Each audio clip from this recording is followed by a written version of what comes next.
Hello, this is Mrs. Ward, and I'm going to go over the notes for section 6.2, Law of Cosines. So far we've been using the Law of Sines, and just a refresher, to use the Law of Sines, when I had a triangle, if I was given this angle, to use the Law of Sines, I had to be given the opposite side. So I had that ratio to start my Law of Sines. When I use the Law of Cosines, I'm not going to have that ratio. So I'm going to have either side, side, side, or side, angle, side. So I don't have that opposite pair. So, and then we're going to do Heron's formula to find the area. So there's two cases. So these are the two cases that I'm going to use. This is when I'm given all three sides and when I'm given side, angle, side. Usually I only find one thing, either the angle or a side, and then I go back into law of sides, because law of sines is a lot less complicated. So you see a bunch of formulas here, and it looks really confusing, and you wrote every single one down, but you really only need to think of it this way. So when I think of this, see how I have side A here? This is the angle opposite of A. These two sides, B and C, doesn't matter the order that I put them in. Those are going to be the sides that I don't either have the angle for, because this is over here is when I'm looking for a side, or I don't, or what angle I'm solving for.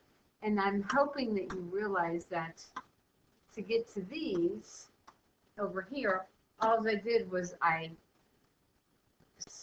just solved for cosine A. So like I took this, I took b squared plus c squared, and I'm going to say that's equal to a squared plus 2bc cosine A. Then I subtracted a squared from both sides, so that's gone.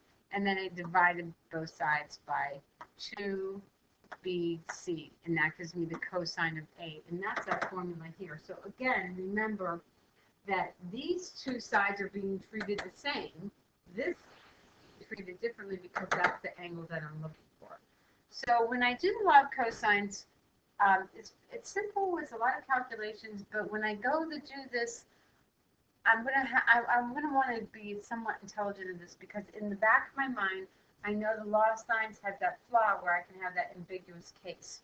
So I want to make sure that I never run into that problem where I have the ambiguous case. So when I'm given a triangle that has all three sides, instead of just solving in alphabetical order, which doesn't make sense mathematically anyhow, I'm going to always want to solve for the largest side. Because if I solve for the largest side, in this case, if I solve for angle C, because that's opposite of the larger side, I'm guaranteed to pick up the obtuse angle, because when I do the law of cosines, when I do the inverse cosine, if the angle comes from the second quadrant, the cosine will be negative, so I'm going to pick it up. So it'll make sense as you do it. So I'm going to actually solve for angle C first. So I could go, since I'm solving for angle C, I'm going to use this formula down here. So again, the way I think of it is that 8 and 6 are the sides that are not opposite of the angle that I'm solving for. So I'm going to say the cosine of C is going to equal 6 squared plus 8 squared minus 12 squared, and that's going to be all over 2 times 6 times 8. So whatever side I'm subtracting here, that side does not appear here. This angle here, this side here, is 12, should be opposite of this angle, whatever I'm calling it. So I'm picking 12 because 12 will be the largest angle. I want to solve the largest angle, so in case it's obtuse, I can pick it up and I don't have to worry about the ambiguous case. So I'm going to pause right here for a second. So when I finish solving this,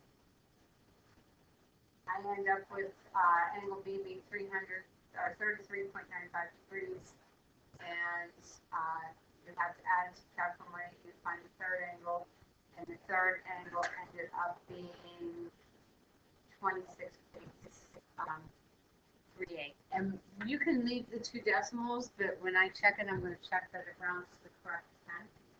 So that way. All right, moving on to the next one. So here I have a side angle side. So I have this 80 degrees. And so I am forced to solve for side A first. Look, again, do not have that adjacent pair. So I'm going to use a formula that has the A squared on one side by itself. So I'm going to say A squared is equal to B squared plus C squared minus 2 times A times B times the cosine of 80 degrees. And I'm going to just leave the square. When I put all this in my calculator, and I literally put it in one long line, and I get 300, no, I get 333.319. Take the square root of both sides. Remember, negative doesn't make sense. And I'm going to have this be 18.26.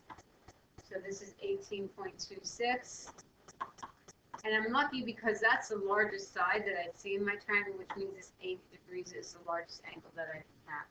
Once I have that opposite pair, I'm going to switch the law of sines, and I'm going to say the sine of 80 degrees over 18.26 is equal to, and then I just went for B, the sine of B over 8. Then remember, when you're doing this, you're solving for the angle, so I'm going to say the inverse sine of 8 times the sine of 80 over 18.26. That's going to give me angle B.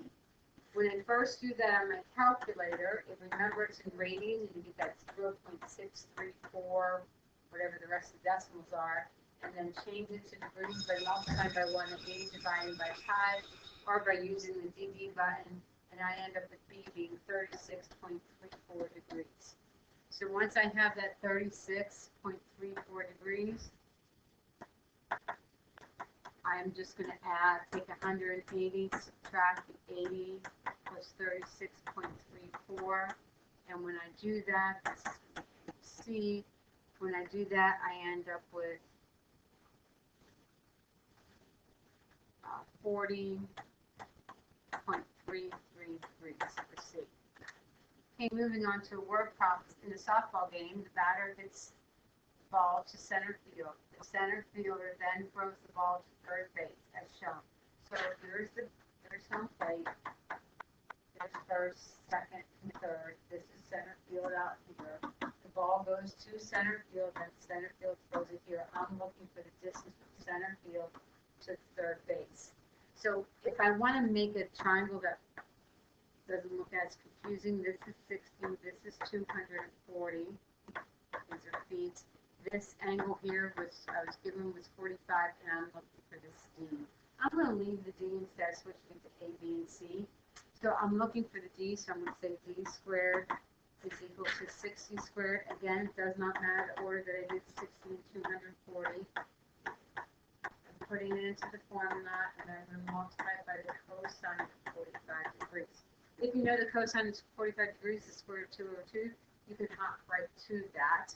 So when I do this, D squared ended up being 40835.3, whole bunch of other decimals, took the square root, and I get 202.08 feet. So the distance of the center fielder through was 202.08 feet. Moving on to the next one. It says the ship travels 40 miles due east, so remember east is going directly this way. And then changes directions. When the ship has traveled 30 miles in this new heading, it's 56 miles from the point of departure. So here's my new heading that I go, and then, so whatever this angle is, so I don't know this angle, I go 30 miles, and now I'm 56 miles from the original place. So I need to find this angle here to find my bearing. Hopefully you remember bearings, but let's find the angle first before we talk about bearings. So I'm looking for that cosine of B is equal to 40 squared plus 30 squared minus 2 times 40 times 30.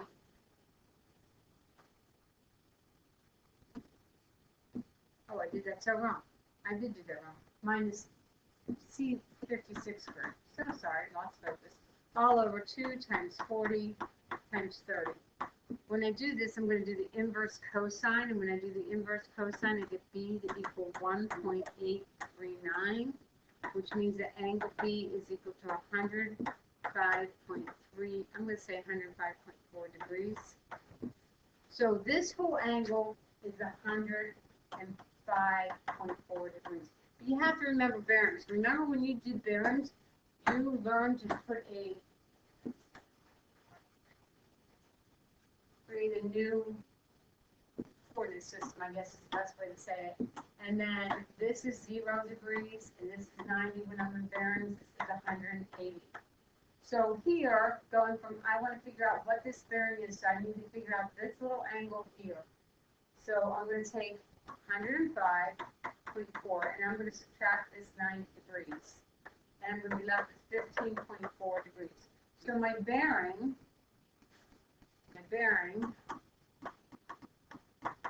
is going to be 15.4 degrees. You can write it that way, or you can write that going north, then 15.4 degrees east.